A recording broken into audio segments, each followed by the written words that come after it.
NS-33 is finally set to launch from our West Texas site after a weather delay earlier this month, and we've got our incredible crew, self-named Solstice 33, excited for this adventure across the Kármán line. I'm Tabitha Lipkin. And I'm Alice Watts. And this is New Shepard's 13th human flight. The human need to explore is deep within all of us.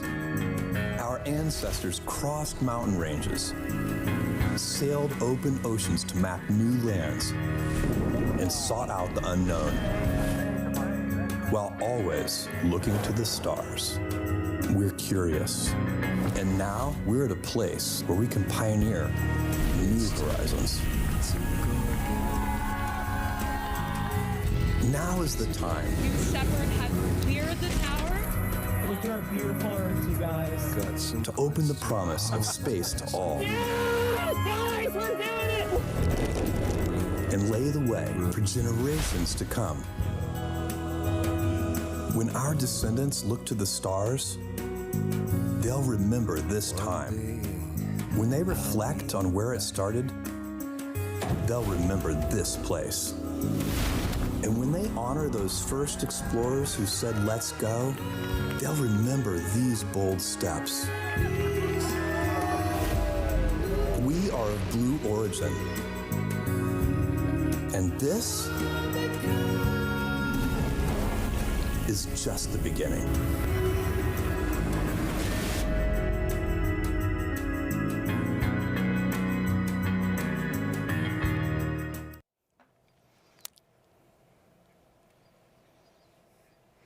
I hope you at home are as excited as we are for a great West Texas launch day. Once again, I'm Tabitha Lipkin, and I am joined today by Alice Watts. The weather looking much better than it was last week. In fact, I actually got caught in a monsoon when I went out to Van Horn just a couple of days ago, but today it's finally clearing up, and it's awesome to have you with me, Alice. Thanks so much, Tabitha. It's great to be here. This is our 13th human flight and 33rd mission overall for New Shepard. And like so many that came before today, it is another great day to fly to space. Yeah, you can see it right behind us. That is out in West Texas. And New Shepard, of course, offers everyone, young and old, life-changing experiences. We have successfully flown the youngest and oldest astronauts across the Kármán line. It really shifts their perspective about Earth's fragility and why it needs to be preserved. This distinguished crew includes Leland, who likes to go by Leland Larson, Allie Kuehner, her husband Carl Kuehner, Freddie Rescigno Jr., Owolabi Salis, and James, who also likes to go by Jim Sitkin. And we're going to have more on our crew of NS-33 coming up shortly. Right now, we're taking a look out at the rocket. You can see the final preparations are underway and a great crew photo there. Yeah, you can even see Leland, and known for his famous colored hair, looking blue, looking excited. Blue for a good Blue Origin NS-33 launch with Solstice 33. And that is a live look out in West Texas. Our rocket is ready to go. Our astronauts are getting settled in, and they're kind of doing their final checks before we actually head over to Capcom. That will be happening shortly. But in this moment, we just want to kind of let you sit with the rocket, see where we're at right now, and take it all in as the launch pad becomes alive.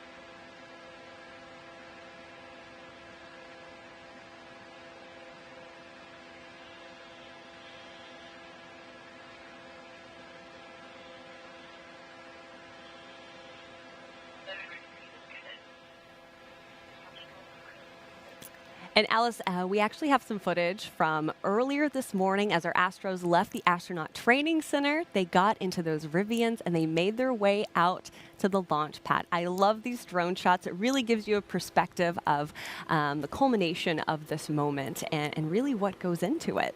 Yeah, it's incredible. This is just a few minutes ago.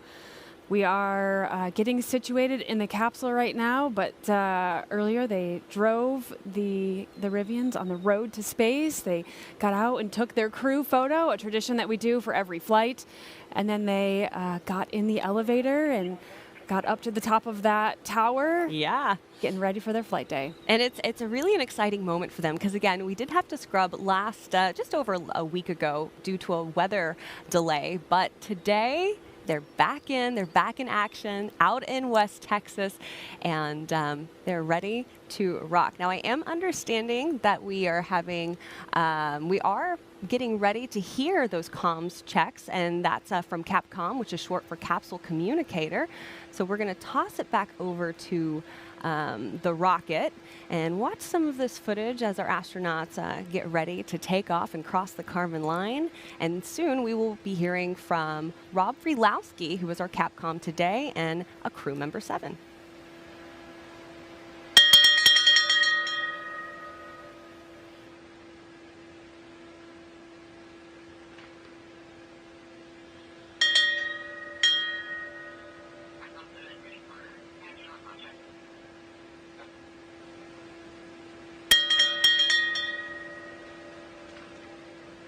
Welcome back to the RSS Kármán line. Let's get things started with some comm checks. Remember to turn your head to the right as you press the push to talk. Astronaut Jim, comm check.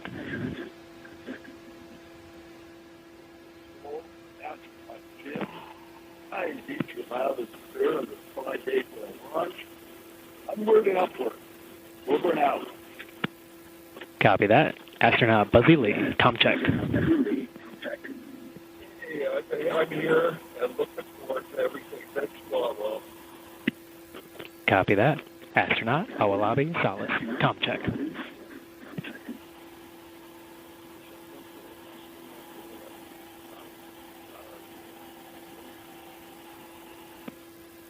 Copy. Astronaut Junebug, comm check. Let's go, astronaut Junebug. That's the last thing. Copy that. Astronaut Kuehner, comm check. Blue Control, Astronaut Kuehner, loud and clear. Copy. And Astronaut Hunter, Blue Control, comm check. Blue Control, Astronaut Hunter, all clear. Copy. All comm check.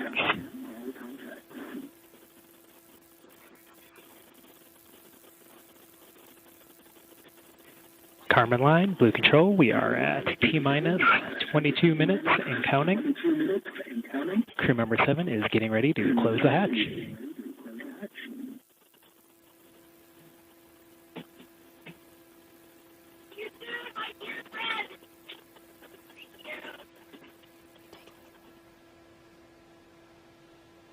Yeah, we just heard our astronauts receive those confirmations from our crew member 7.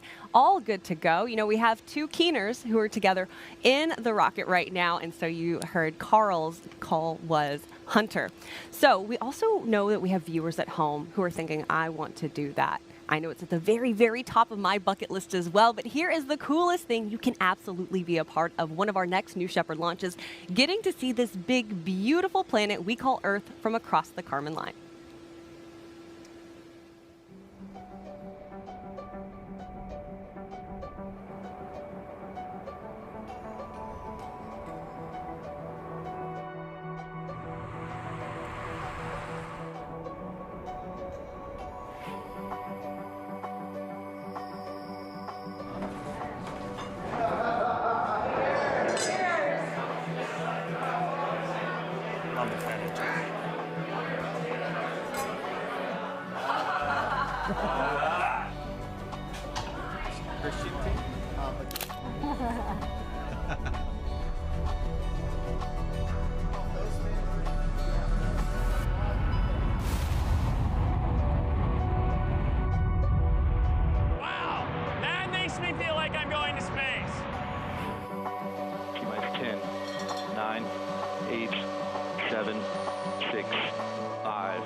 chills every time I see that video. Gosh, it's such an exciting experience. But now it's really time to meet the crew of NS-33, starting in seat number 1. Yes, in seat number 1, we have Jim Sitkin. Now, Jim practiced law in California for 4 decades before his retirement. Jim is also a volunteer for Global NGO, which facilitates meetings with governments and community leaders in Central Europe and Sub-Saharan Africa. He's a lifelong adventurer. Jim has explored 7 continents and has dreamt of going to space since he was a child, growing up watching our favorite Star Trek. That's right. In seat number 2, we have to talk about Leland Larson. He is a philanthropist and former CEO. With his blue hair, back in 1997, he co-founded the Larson Legacy, a philanthropic foundation focused on supporting hundreds of progressive nonprofits domestically and internationally. Now, earlier in his career, get this, Lee was a teacher who worked in the Army counseling soldiers on their educational aspirations, and he served as a delegate to the Constitutional Convention of 1968, which wrote the present-day Constitution of Hawaii. In seat number 3, we have Owolabi Salis. Owolabi is an attorney and a financial consultant. He's the author of Equitocracy, which presents a vision for democracy that prioritizes equality among diverse groups. Owolabi is also a key member of the Soul Maker Ministry, which preaches the diverse nature of the universe. He tells us that he's dedicating today's mission to victims of discrimination and civil rights violations. Let's talk about seat number 4. We have Freddie Rescigno Jr. Freddie is an Italian-American entrepreneur, business owner, and competitive golfer. He is the president and CEO of Commodity Cables, a lifelong golfer who has dreamt of space since he was a child. And by the way, as a golfer, he's competed as an amateur at the state and national levels for 20 years. He is the father of 3 boys who I know are very excited for him today. In seat number 5, we have Allie Kuehner. Allie is an environmentalist, and she is dedicated to conservationists with a passion for protecting natural ecosystems and wildlife for all the future generations. She serves on the board of Nature is Nonpartisan, which is a nonprofit organization advocating for bipartisan solutions to environmental challenges. And in seat number 6, her husband Carl Kuehner. He serves as the chairman of Building and Land Technology, also known as BLT. And Alice, you know I love a good BLT. Deeply committed to conservation, Carl champions efforts to sustain, restore, and enhance wildlife and natural habitats, sustainable food systems, and environmental restoration projects through business strategy and philanthropic initiatives. Alice, what an incredible crew. So many conservationists and environmentalists aboard, and I know that getting back in that rocket today means so much to them. Yes, and as you have seen on the bottom right hand of your screen, our crew has closed the hatch and are leaving the tower. Always a great sight. We are just around 16 and a half minutes before flight, so we are getting excited here on the desk. We certainly are, and we also have to talk about the patch. I love this patch, and some key things to look out for on the NS-33 patch are the following. Yeah, let's take a look. So we have some symbols around the patch. Up top is the lotus flower. Now that symbolizes Salis's spiritual journey today. A school bus signifies Leland's family businesses. And those leaves, they symbolize Allie and Carl's environmental stewardship. The scales of justice represent Jim's work in employment law. The moon symbolizes Freddie's passion for archaeological discoveries. And each symbol is connected to the crew capsule by a thin green line representing each crew member's unique journey. Great patch there. All right, let's also revisit the previous human flights for New Shepard. This flight today will be our 33rd overall flight and our 13th human flight. There have been 12, that's right, 12 previous flights where we have carried crews of astronauts to space, and on every flight, we hear incredible reactions from our passengers. That is because the journey to space and back to Earth has such a profound effect on them.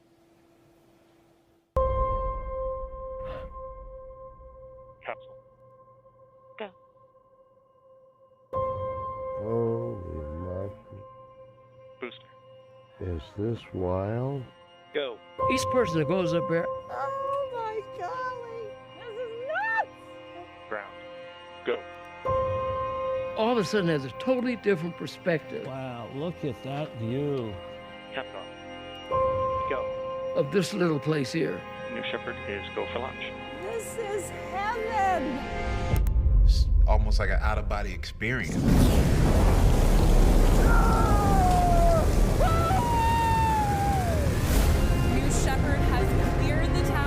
This is a new era where people like a teacher from North Carolina gets to go to space.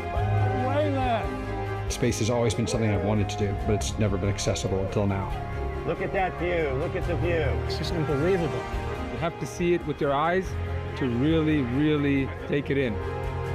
Everybody else should go to space. Look at the Earth. Just look outside. Look at the Earth. We're in space. This is a life-changing experience. Everybody needs to do this. It was absolutely insane. I mean, it's the coolest thing ever. Oh my word. I'm just spinning. That was enlightenment. This is the best experience of my life, by far. Everyone in the world deserves to see this. Everyone needs to see this. Oh my God. It's just a dream come true. I wanted to do this my entire life. I just went to space as the first woman from Mexico. I think we need to give this gift of perspective to everybody. Oh man, this is so cool. I always said I'm going to do it, and I just did it. We went to space! What you have given me is the most profound experience I can imagine. I can't believe this. As soon as you land, you will want more of it.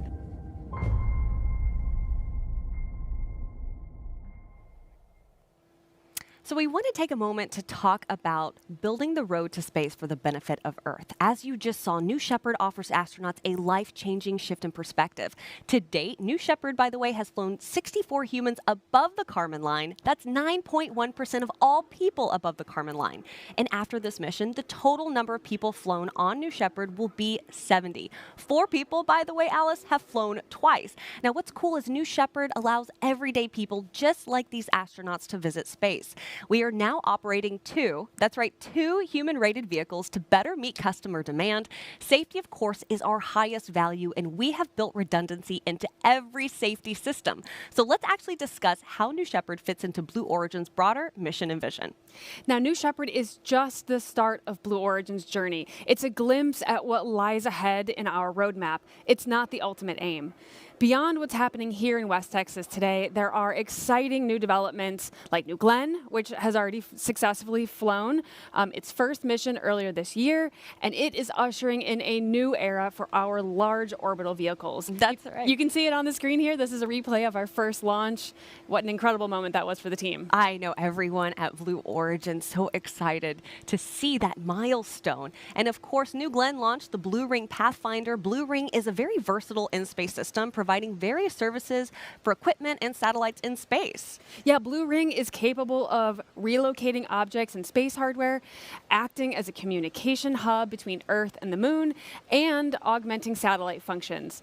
Overall, it is an exciting new class of vehicle, making space even more accessible and practical for companies, governments, and other entities. It's an amazing addition to our toolkit and really starts to fill out that picture of a robust space infrastructure that will make space more accessible and more usable for all humans. Yeah, I'm particularly excited about its potential for cost-effective science missions. Now, we all know that New Shepard has flown many payload science missions over the years, and these are all exciting developments, but there's one more piece of the puzzle. Yes, very soon we're going to the south pole of the moon with the 8-meter-tall Blue Moon Mark I lander that happens to be taller than the Apollo lunar module. If you take a look at your screen, you can see Mark I on the left and Mark II on the right. For us, this vehicle continues as a Pathfinder as we continue to make significant progress within our lunar permanence team. This initiative is focused on establishing a lasting human presence on the moon, creating foundations for humanity to settle permanently. Yeah, so those are the pieces of the puzzle that, consider our tagline, for the benefit of Earth. This sums up our mission. Every program and every vehicle that we develop aims to harness space resources for Earth's advantage. Our work focuses on accessing vast resources, energy, rare materials, and making it possible to relocate heavy industries, especially those that could be dedicated detrimental to Earth, like manufacturing and energy production, relocate those into space. Yeah, and these, of course, are substantial ambitions, right? That's the work at hand for us here at Blue. Now, historically, fewer than 700 people have traveled to space globally. However, to significantly impact Earth using space, we've got to expand our vision. Yep, and that is why we're invested in developing New Shepard and building our legacy in human spaceflight. With the success of New Glenn's first mission, we are scaling our services and creating a comprehensive ecosystem of programs. This approach embodies the road to space, developing reusable vehicles and various programs for space exploration, orbital missions, and lunar ventures, enabling future generations to leverage space for Earth like never before. That's right. And with New Glenn's success, we've embarked on a new chapter in realizing this vision. So if you at home are watching and you're like, you guys just talked about a really big mission and vision, you're right. That's what we do here at Blue Origin. And the short version of it is that New Shepard essentially is a vehicle that is helping us prepare for more launches with New Glenn. Now we're going to toss it back over to the rocket as we're about T-minus 8:30 from liftoff, because soon we will be hearing that go, no-go poll.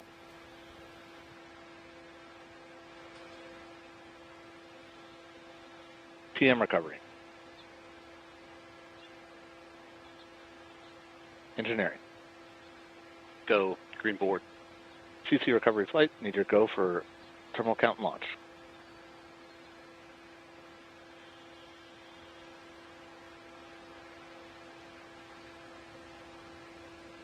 CC recovery flight, channel 1.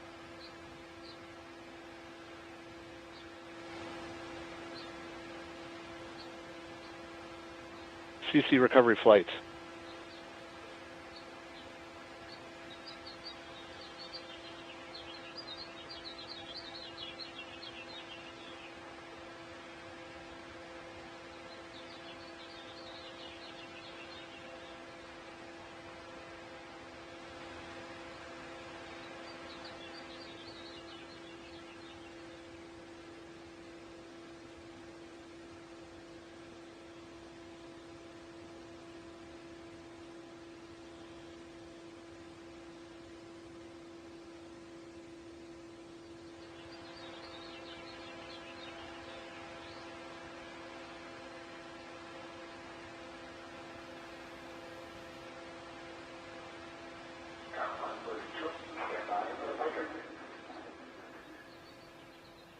All right, if you're just joining us, this is NS-33, New Shepard's 13th human flight, and we are under 7 minutes to launch. We are currently waiting to hear that go, no-go poll from the launch. I'm starting to hear whispers of it. Let's toss it over and listen in. Go. Ground. Go. Safety. Go. Capcom. Go. Engineering. Go. And go. Go. This is the flight director. New Shepard is go for launch. Booster, commence the terminal count. Local flight. Controllers drop. UHF voice. That poll is always an exciting moment. We got go for terminal count. A great day here to fly. Yeah, it certainly is. I know the Astros buckled in ready to go, but I also want to take a moment and talk about the flight profile of New Shepard. So New Shepard is a suborbital flight, and it's a fantastic way to experience space. You can take a look on your screen. That is the flight profile. It's a simple parabolic flight that is straight up and straight back down. That flight path spans about 12 minutes from launch to landing. The New Shepard rocket has a vertical takeoff and vertical landing architecture. So let's dive in just a little deeper on the flight profile. 7, 6. New Shepard's mission 5, begins when the 4, countdown clock reaches 0. 2, 1, 0.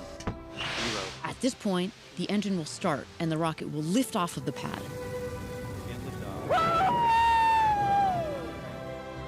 It will continue under the boost phase for about 2.5 minutes until main engine cutoff. 20 seconds later, the crew capsule will separate from the booster and the astronauts will unharness and enjoy 0G. The crew capsule will continue past the Kármán line to an ultimate apogee of 350,000 feet, or 100 kilometers. The booster will autonomously land on the landing pad, ready to be prepped for its next flight. Around 3.5 minutes after separation, the crew capsule will begin to re-enter Earth's atmosphere. Parachutes will deploy around an altitude of 7,000 feet or 2,100 meters, providing a nice, slow descent back to Earth.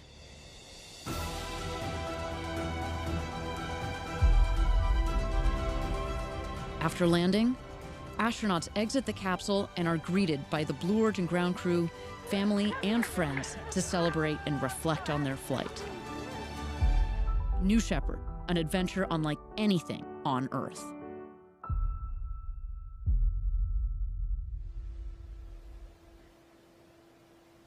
Now, let's also talk about the vehicle that is carrying our astronauts today. The capsule carries the name RSS Kármán Line above the hatch.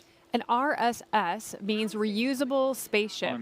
The capsule in today's flight has already flown to space twice. Today will be the third time. We designed these capsules so they can be flown 25 times each, and that's really the vision for all of our hardware, reusability.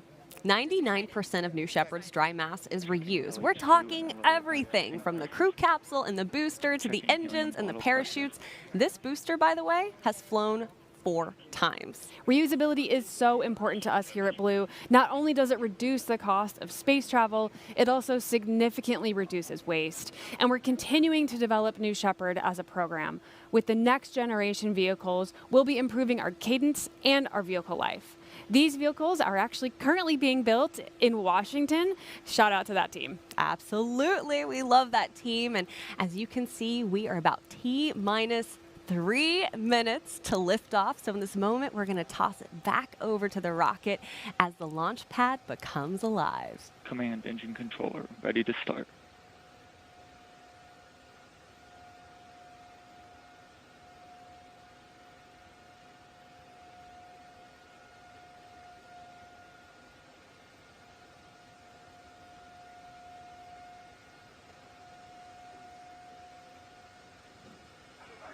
Auto sequence start.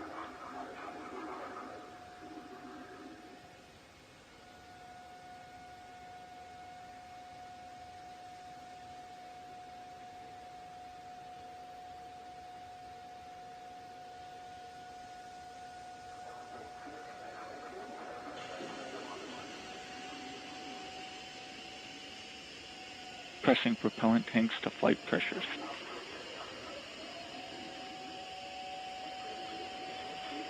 Retracting the sunshade and capsule access bridge. T-minus 1 minute, 50 seconds.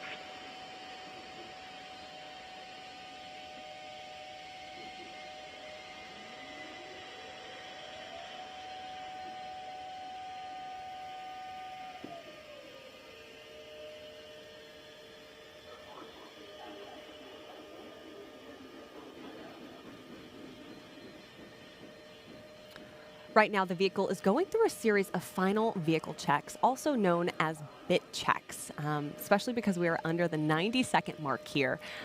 Great shot from our drones of New Shepard on the launch pad.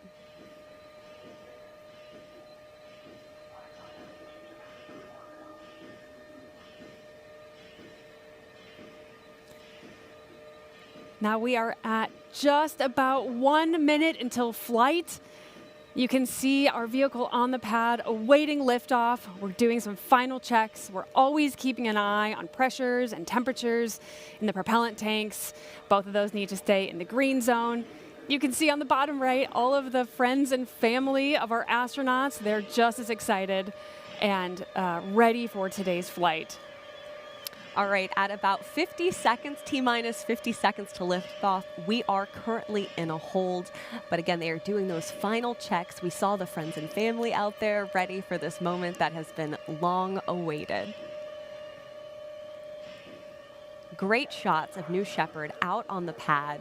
Again, T-minus 50 seconds. That hold, by the way, I just got confirmation has been clear. The countdown is back on. And we're also keeping an eye right now on the pressure and temperature and the propellant tanks. Both, by the way, need to stay in the green zones of these variables. Switched on onboard helium.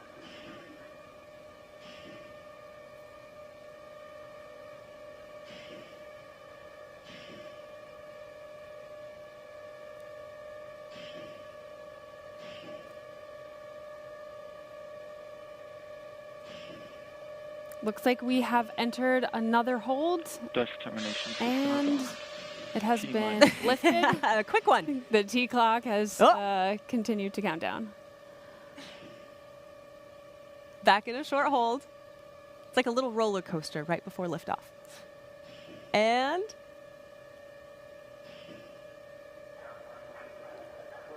we're going to hand it back over to Mission Control. Take a listen in and launch this rocket. 10, 9, 8, 7, 6, 5, 4, commencing start, 2, 1, 0. Mission.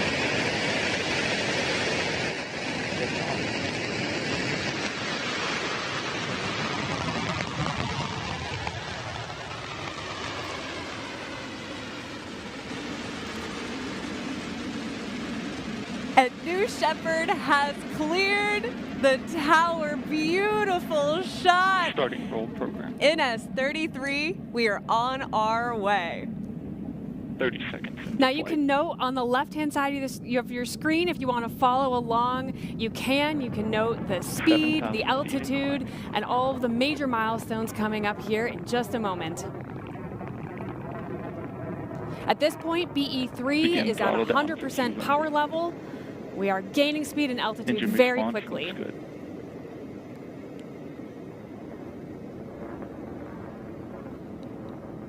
Now, despite the cloud cover, we are tracking New Shepard. Great shot from the rocket looking back down at West Texas. Mach 1 vehicle is supersonic. We've just passed 30,000 feet, and we are supersonic. Engine back up to full throttle. We just passed max Chamber Q. pressure You heard it there. Engine is back up to full throttle. We are on our way to space. Yeah, the astronauts here are experiencing about 3 Gs. Passing 50,000 feet. We are just over a minute and a half into flight. Beautiful shot.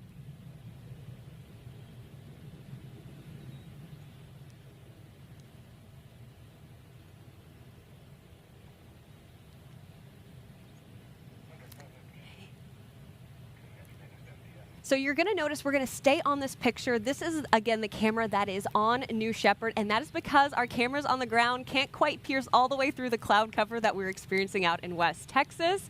But again, you can follow along with New Shepard's journey if you take a look at our telemetry, which is on the left-hand side of your screen.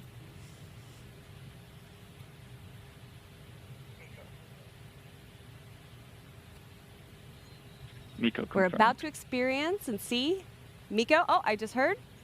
MECO confirmed. Standby Main engine separation. cutoff has been confirmed.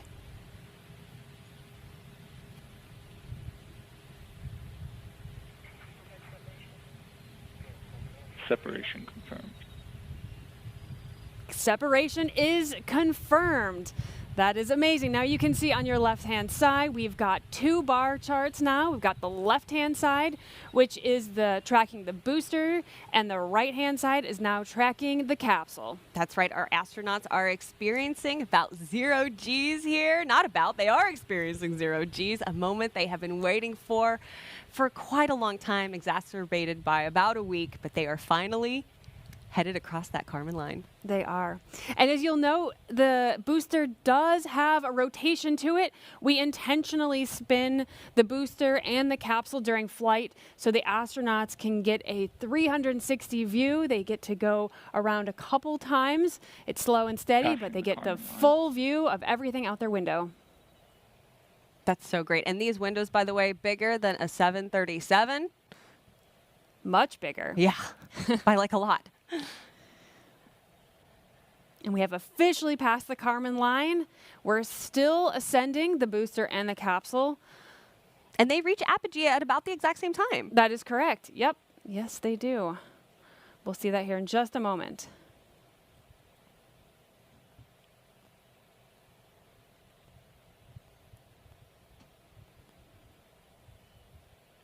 Capsule apogee. And there it is, apogee for both the booster and the capsule. They are now both returning to Earth. And what will happen is the booster is going to return first about 2 miles from where we launched on the launch pad, and it's going to return faster because it's so much more aerodynamic. That's right. Yep. The capsule will re-enter a little 4 bit minutes, slower. 30 seconds into but flight. that is perfect timing to watch both the booster and the capsule land.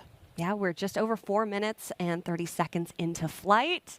Again, this is our camera from our booster looking back Booster down descending on past West Texas. 325,000 feet. Yep, the booster has descended past 325,000 feet. Our best camera at this moment in time because of that cloud cover out west. Capsule body rate's looking good. The astronauts still enjoying that 0G. They're getting their views out the window, taking photos, posing, maybe doing some 0G flips. Who knows? I certainly would. Astronauts I also have to returning say to this seats. view to me is very calming. The astronauts getting buckled back in shortly.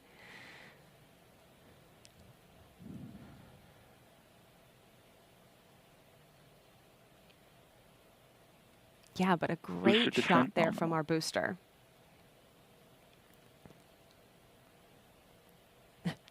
I just got word in my ear that we don't have any audio of our astronauts at this moment in time, but we have heard they're having a great time up there, as I certainly would be. Confirmed. Yeah, Booster forward fin deploy. No kidding.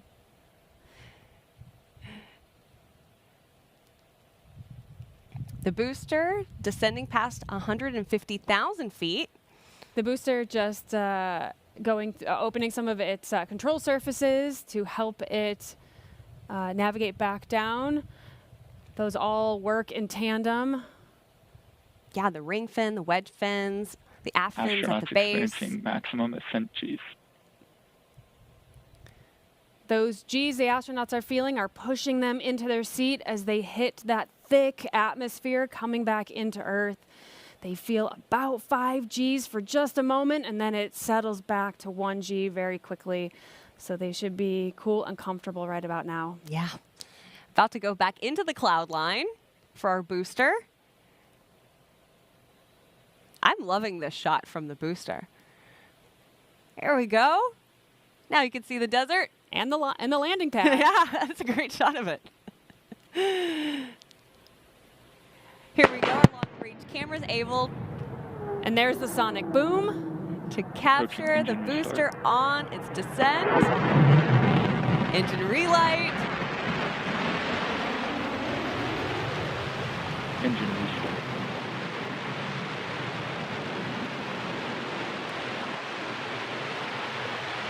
Landing leg deployed. Booster descent nominal. And touchdown. We have a beautiful touchdown of the New Shepard booster. Welcome home, NS-33 booster. Welcome home, New It's Shepard great booster. to see you there on the landing pad. That is right. And thank you for providing, by the way, such a great shot of the entire flight. It is great. And it almost looks like it's dead on center, too. Yeah, hit the target. Now we will stand by to take a look at the capsule here in just a Capsule minute. descending But past as we wait, 15,000 feet. the booster is going through its auto-safing process, which happens immediately upon landing. Now that is to get the booster ready for our ground crew to come and pick her up in a little bit and take her back home. Standby drill. As we see, the capsule has come through the clouds in a moment. Oh my goodness, what a shot. A great shot. Yeah, we should be Capsule seeing the drill drogues here deployment shortly. confirmed. There they are. And the parachutes just after that. Now the capsule is descending, of course, slower than the booster because of its shape, that like teardrop shape. And there go the parachutes. Capsule Essential main in parachute providing that deployment gentle touchdown for the capsule. And it also has a retro thrust system at the base of the capsule, something you'll want to watch out for, which will make that final touchdown even smoother. Beautiful, beautiful reefed parachutes here. What a gorgeous sight to see. Blue skies all of a sudden. I know. Incredible. The weather changes so drastically in Texas. Amazing, amazing shot here of the capsule as it descends smoothly back Capsule down landing to zone Earth. within You know, Alice, expected we have a range. saying in Texas, if you don't like the weather, just wait an hour. And in this moment, our astronauts are soaking up those final moments with their crew before they're back here on Earth. And right now, that capsule is slowing down to just a couple of miles per hour. TDS enabled. Yeah, those parachutes take all the energy out. We're at 17 miles an hour, and then we'll go down to 1, 2 with the retro thrust system. Look at that. Beautiful landing site for the capsule. Oh, yeah. Looks like it's going to be close to one of the roads, which is nice. Easy to get out there. There's a great shot, actually, of our crew recovery system. Yeah, they're on their way. They're looking at the parachutes. That's cool. You can see that from inside. What a cool shot of the booster and the capsule in one shot. That really just shows you how, you know, New Shepard is so reusable and, you know, just an incredible vehicle. And touchdown. Touchdown confirmed. Congratulations. Welcome home, New Shepard 33, Solstice 33. What an incredible flight today. Yes, that is so great to see. We should be getting a great drone shot there. There it is on the edge of the screen. We can hear a little bit of our astronauts. I'm going to listen in for a second. Status check, Astronaut Lee. So it's always great to see such an easy touchdown for our New Shepard crew. Now, our capsule recovery team, like we said, they're currently driving out in a convoy to meet the astronauts. They're going to safe the capsule and get ready to open that hatch, which essentially means making everything, like you said, Alice, is ready to go. Making sure it's all ready to go. That is correct. Doing a status check right now with our Astros, welcoming them back. Now, this is going to take just a moment, and while it does that, I want to take a moment to also talk about our nonprofit Club for the Future, which is sending postcards to space and back on New Shepard from space enthusiasts and partners, including the Tag Museum of Flight, Parkcrest Elementary in Burnaby, which is in British Columbia. And of course, we're always so thrilled for being able to support Club for the Future and inspire as well as mobilize the next generation to pursue careers in science, technology, engineering, arts, and math. And now, like we've done on all of our past missions, what a cool tradition it is, but our astronauts, created postcards, decorated them, wrote some messages, and flew them to space today on their mission. Every time we fly astronauts, we do this, and here they are. You can see all the astronauts making their postcards. I don't know if we can quite read that, but yeah, some of them are quite the artists as well. Yeah, we have artists, we have poetry, we have a little bit of everything, and I think it brings in the inner child in all of us when we all, I feel like so many of us had dreams of being an astronaut when we were younger and getting to live that out. But here's the coolest thing about the postcards. You can do this at home as well. Anyone can do this. We also have a digital option and a drawing tool that you can use. In order to make your own, you can go to draw.clubforfuture.org. Again, that's draw.clubforfuture.org, and you can be sending a postcard to space. So you notice we've also put in a small box in the right-hand corner of your screen our cameras, which are capturing the recovery efforts for our capsule, which has made a nice landing right back here in West Texas. But we also want to dive in on a little bit more of the mission of Club for the Future and how it inspires and mobilizes the next generation to pursue careers in STEAM.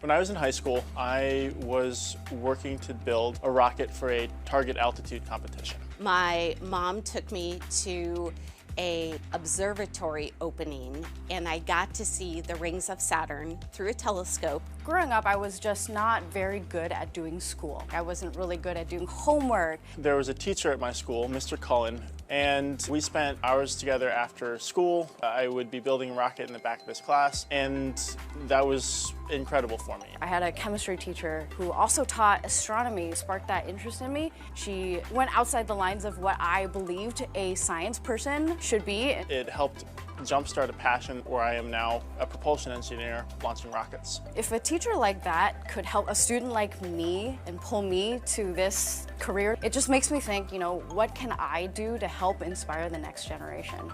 And that was life-changing for me. And that's what Club for the Future is really all about. Club for the Future!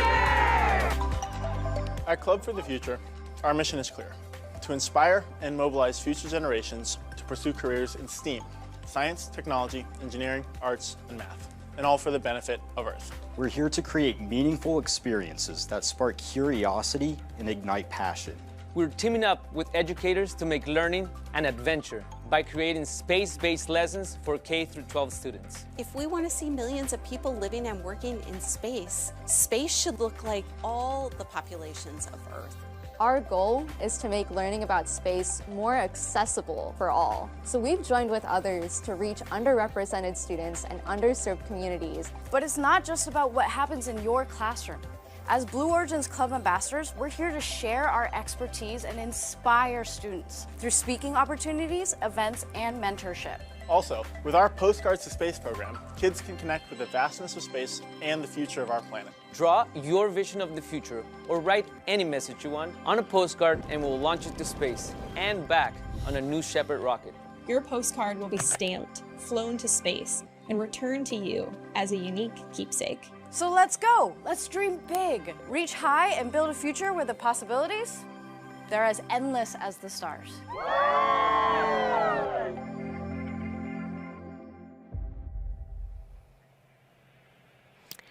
Again, we have welcomed back NS-33, the crew capsule there. A great shot as our recovery team is going out to safe the capsule and welcome Solstice 33 back to West Texas.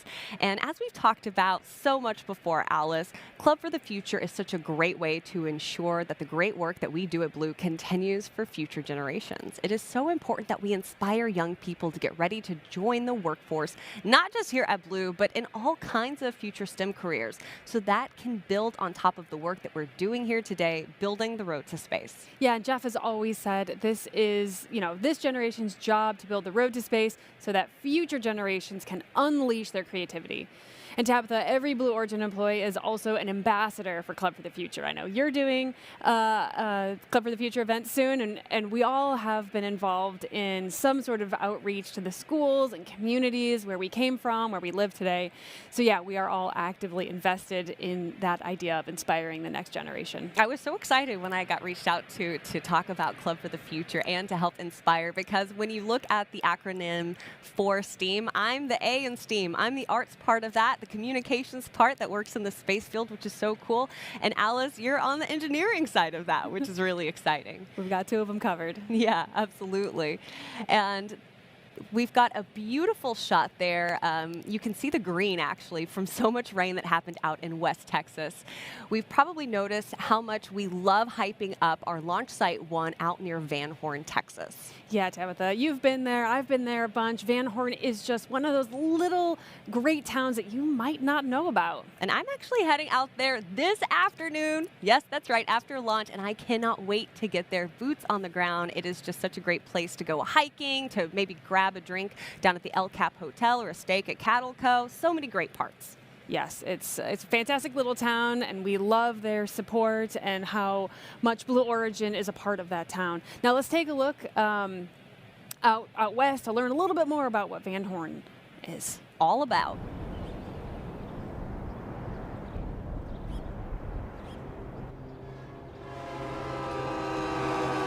Two hours east of El Paso sits Van Horn, population 2,000.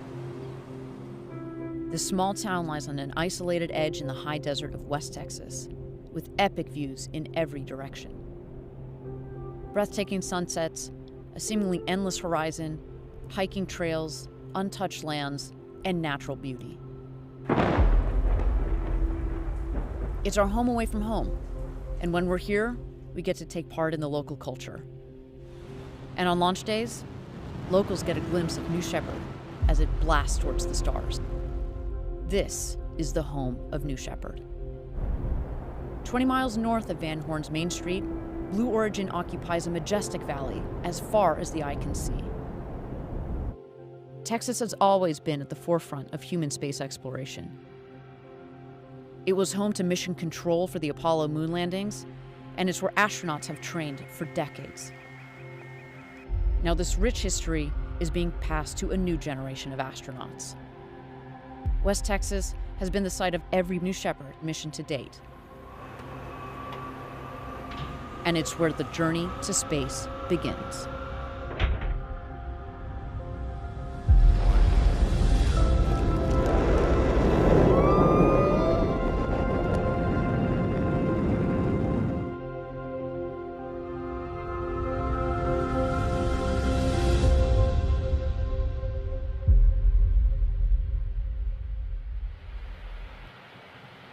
Yeah, and I just love, I love the community of Van Horn, and shout out to them who have supported so many of our new Shepard launches. Again, this is a live look at NS-33, the crew capsule. We are currently doing our crew recovery. We've got a great drone shot there.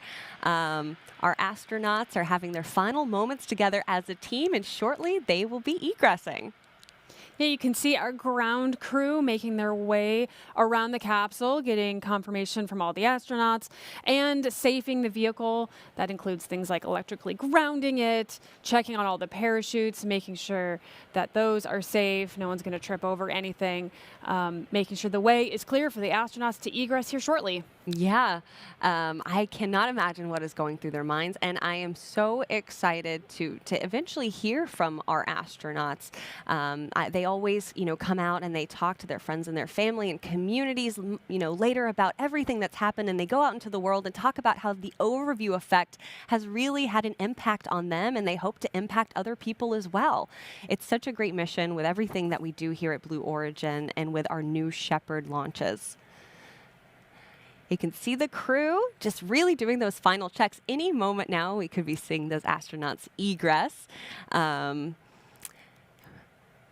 a great shot out in West Texas from our drones. It's cleared up quite a bit. The weather feels so different than it did just an hour ago. It does, yeah. Those beautiful Guadalupe Mountains in the back there. Tabitha, I know you just went and hiked those last week, didn't you? I did. In the pouring rain, I made it to the summit of Guadalupe Mountains National Park. That's up at El Cap, and that was 8,751 feet in the rain. And you didn't do it if you don't brag about it on air, right? I think that's the rule. It's the highest point in Texas, is that right? It is the highest point in Texas, and it's a great national park to visit. $10, you get 7 days. You can visit many parts of that national park, and that's just one small part of it. They also have sand dunes and salt flats that are great to see as well. Again, this is a drone shot taking a look at NS-33 crew capsule, made its way back to West Texas, and any moment we will see our happy astronauts egressing. We like to give our astronauts just a couple minutes to collect themselves, to chat amongst themselves. They've become a crew over the last few days, especially with our weather delays. You can be sure that they've been on their text thread together, just getting to know each other even more. And this is the last moment before we open the hatch and let them back out, and they get to, savor that moment, savor those memories, really lock in what they just experienced and hold that forever. Yeah, and I'm really excited actually to hear from Allie and Carl. They are a couple who went up together, and I just can't imagine what an experience would be like to go up with your partner and see the curvature of Earth from space from across the Kármán line and come back together. I think that's the ultimate vacation. Couple goals. Couple goals, yeah. Hashtag couple goals. Again, any moment we could be seeing our astronauts egress from the capsule here. We will be able to talk to some of those astronauts. You will be able to hear those interviews, watch those interviews on YouTube later today. That's always my favorite thing to do as soon as they're posted, is just be able to deep dive into their thoughts and to get a little insight into what this experience was like for them. And I know I'm not alone in wanting to see the capsule footage from the inside. That is so exciting to see after a mission, to see what the crew got up to and what they had to say. They always are, have something profound to say during their experience. So we'll be releasing that as always shortly after the mission, and we can all get a glimpse of what it's like to go to space. I actually got to experience a virtual reality launch that happens over at the Kennedy Space Center with NASA. And I put on the virtual reality goggles and I got strapped in, and it was so cool, and it felt so profound being kind of like a new Shepard astronaut for a moment. It was really quite amazing, something you guys at home should check out if you have the opportunity to. But while we're working on crew capsule recovery, I want to take a moment and revisit a previous New Shepard flight and the story of one of our very special New Shepard astronauts, Emily Calandrelli. It was truly like the most miraculous experience. For me, the only feeling that felt similar to me in my life was when I had my children. When you have a child, it's not until you give birth and you have that child in your hands that you're like, oh my gosh, I know you, I love you. And then when I saw the planet from that perspective, it was like I was seeing it for the first time. Oh my God, it's space. We're in space right now. This experience has taught me that no dream is actually impossible. And Blue Origin is the reason I was able to achieve this dream that I've had for so long. My name is Emily Calandrelli. I'm an MIT engineer turned Emmy-nominated science TV show host, and most recently, the 100th woman to fly to space. I'm what's known as a science communicator. My North Star with everything that I do is to try to make science and space feel more welcoming to more people. This flight was something that I had dreamed about and worked toward for 2 decades. When you think of it, there have been over 100 billion humans alive on this planet, and only around 700 of them or so have seen the view that we saw. And that gives us a sense of responsibility to be able to share that in as many ways as we can with as many people as possible. And so now I feel like I can use my skills and my expertise to be able to bring that experience to as many people as possible. In many ways, I feel like my mission begins now. And I'm such an Emily fan. I've been following her for a really long time. And when I went and watched her YouTube video about her New Shepard experience, I just remember crying from happiness. It was so exciting. Now we've got our drones. I've got eyes on the capsule right now. This is our NS-33 crew. They are currently egressing. You can see them. Oh, look at those hero shots. So excited, hands in the air. What a moment.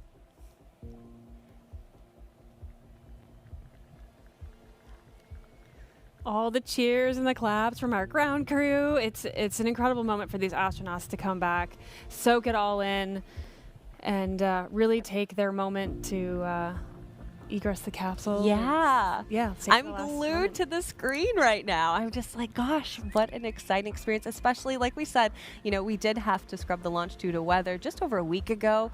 So you can't imagine being so excited. Today's the day. Oh, it's not the day. Okay, now today is the day. And they're finally putting boots back on the ground after crossing the Kármán line, joining a very exclusive club. Today, 70 people that New Shepard has flown across the Kármán line. 4 have flown twice. That's incredible. It really is incredible statistics. I mean, and this is just in a matter of a couple years we've done this. Yeah. Welcome home, Solstice 33. It's great to see you guys. Woo. Thrilled to have flown these 6 incredible people to space today. Yeah, and learning so much about their story, knowing, you know, Carl and Allie and their work that they do as environmentalists and conservationists, and just so much more that they'll be able to share now that they've crossed the Kármán line. Yeah.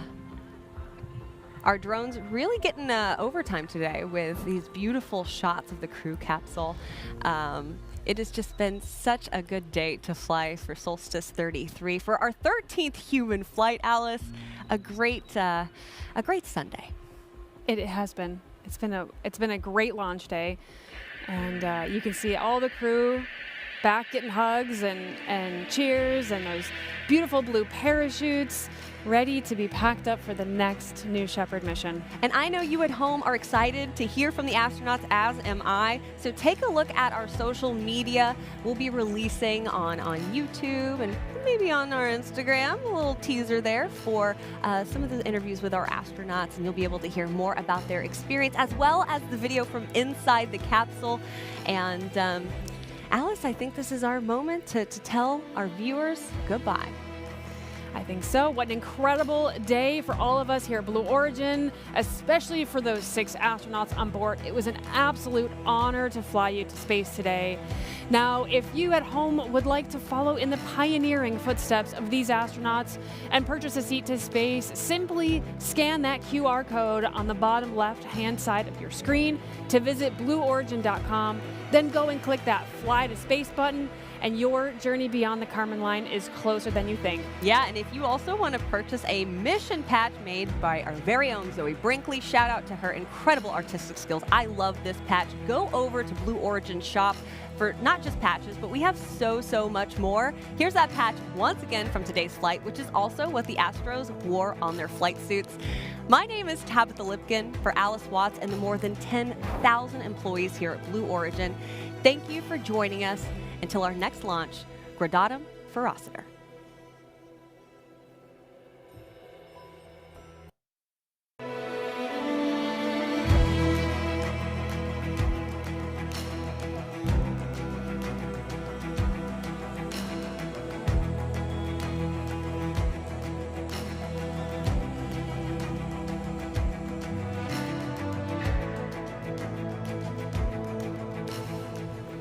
Have you ever dreamed of going to space?